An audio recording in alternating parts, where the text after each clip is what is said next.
Hey everybody, welcome back to Living Between Paychecks Kitchen. I'm Oz, Jack Leiter, still like Jackson, so this one's coming from my little Cali kitchen in Texas. So, that's the thing. We're going back out to the grill. It's going to be one of the last few that we're going to do this for a little while, because I'm getting my oven fixed. We're going to do a lot of baking stuff, which is going to be awesome. But, this was something everybody requested, because chicken's such a pain in the ass to do out there, because you got to get it just right, or the inside's going to be raw, or it's going to be burnt, whatever.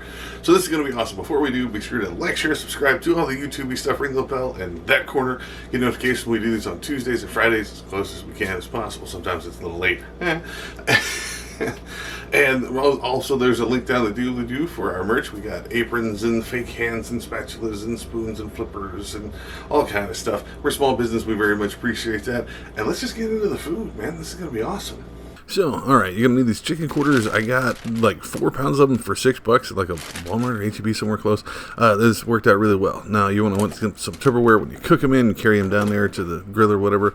Now, I'm going to do one with this zesty Italian dressing, which is going to be great, but it needs to marinate for 30 minutes. And then the rest is going to be all this dry stuff. Now, I got some garlic and some salt. You can just use that as basic. I'm going to add it into the Italian one. Lemon pepper, which is always just kind of go-to. Now, I have this everything Italian stuff. I believe I picked this up over at H-E-B, and I've been cutting it with curry, like the Madras curry stuff, like, which is absolutely amazing.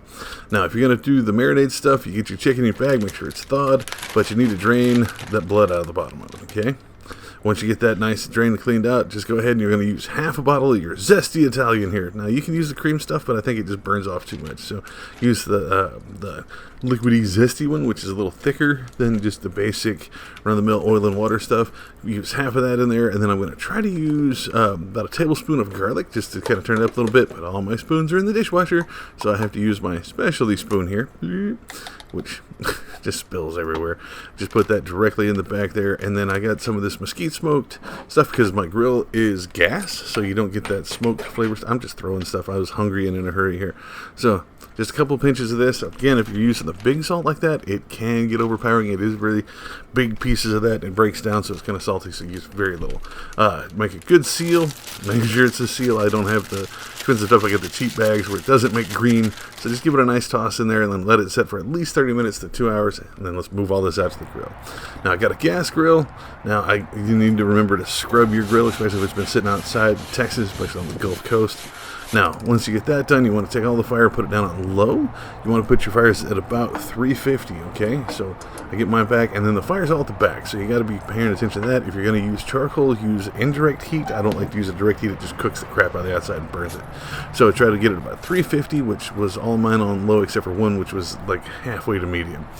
So you can kind of see where I'm going to pile all the chicken and stuff here, where it's been cleaned as best as possible. Got to get your grabbies, get the tongs out, give them a practice squeeze.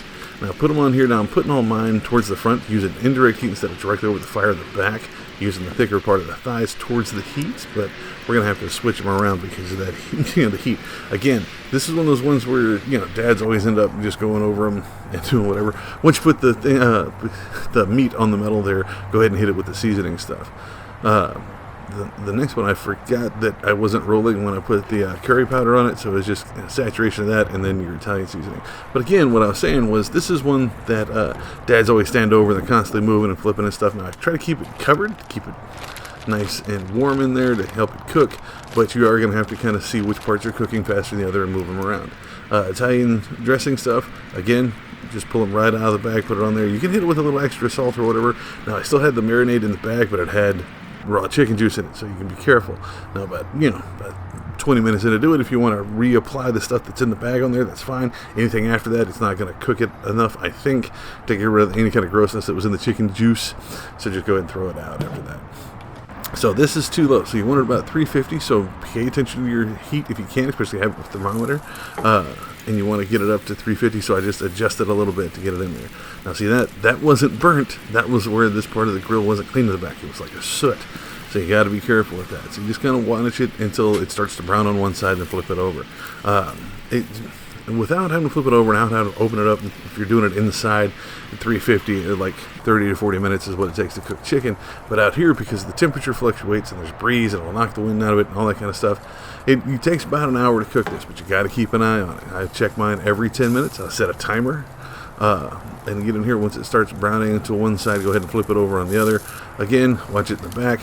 When I flip it over, I put the seasoning on the bottom of it because nobody wants just one side of your chicken to have any kind of seasoning to it, and the bottom is horrible, so that's fine. Again, this is our Italian stuff, which was over on a fire by itself, so it's less to cook, so they cooked a little faster, so you got to keep an eye on it. Again, like that leg was cooking a little faster than thigh, so I scooted those around. Again, it gets repetitive from here on out. Just keep checking, whatever. I don't reseason it until after I serve. When you start looking at here now, best thing you can have, especially if you're working on chicken on a grill, is get you like a stovetop or oven thermometer. One of the ones it's like a little spike, whatever. You get them for like $3-4 at most stores. But they're absolutely mandatory when you're using chicken to meat. Like, because you need the internal temperature to be 165. If it goes higher than that, the chicken dries out and it's horrible. If it goes under that, you're risking getting sick and having raw chicken. So I just keep checking these. Like, these little ones cook really fast. You kind of see where the Italian stuff, the oils catch it and turn it brown real bad on the top. The big piece, not so much, because the internal temperature on the big one isn't high enough yet. So I'm going to show you this. I can't get the camera to focus on the damn thermometer, so I apologize. It always focuses in the back, so take it in here. The best thing to do is take it and remove it from the heat, because you don't want the external heat of the grill to heat up the rest of the stem and make it look like it's too hot on the outside. With some of these, because it's indirect heat and all the fire's in the back, it's not so bad on this side. But yeah, this little one, you can tell just it spikes it up, and the little one's ready to come off, but the big ones need to stay. Because chicken is in different sizes, because it's just like people, everybody wants different stuff. See, this is where I pull it apart, and I can't get it to focus. But it's well over our 165, it's almost a 175. So this is where you want to pull it off to where it's a nice thing. Now, be careful. This is, it's got thighs and legs in here, and that's two big wads of meat. And because it's got such a distance between them, you need to check the thigh meat and then check the leg meat, right? Once they hit 165, pull them out. These are amazing. You can put them next to anything. I put mine next to like some rice and like instant mashed potatoes, whatever. But this is great. It's super simple, but it gets screwed up so much by so many people, and I used to be one of them until I learned how to do this properly. So yeah, you got to try this one out. I mean, it's grilled chicken, so it's healthy as hell for you. It's great for meal prep and just about anything. It's, you know, if you're at a barbecue, like I said, I got this giant bag of all of this chicken for right at like $6-7. You know, it's frozen, but it was a giant bag. Like, you'd have to use it all at once or break it down. So yeah, you got to try this one. Let me know. I use some really weird seasoning on mine, and I'd love to do one that's just straight barbecue, which is different. I can do that one later. But yeah, you should totally check this one out. And there you have it, folks. You know, way to cook chicken on the grill without it being raw or bloody in the middle, and like 4 different flavors that we used on here. This is really cool. What was your favorite one of those? Where did we screw it up? Let us know. That's what the comments are for. Write it down in the comments, or you can let us know on social media. You can find us on Facebook, Pinterest, Patreon, where all those live between Paycheck's Kitchen. You can also find us on Instagram, where it's live in between, short over there. You can find me, Osway Nerdy, on all of those, including Twitter and TikTok, where I've been doing some little stuff over there. And I got a cool little project that I'm working on, which is cool.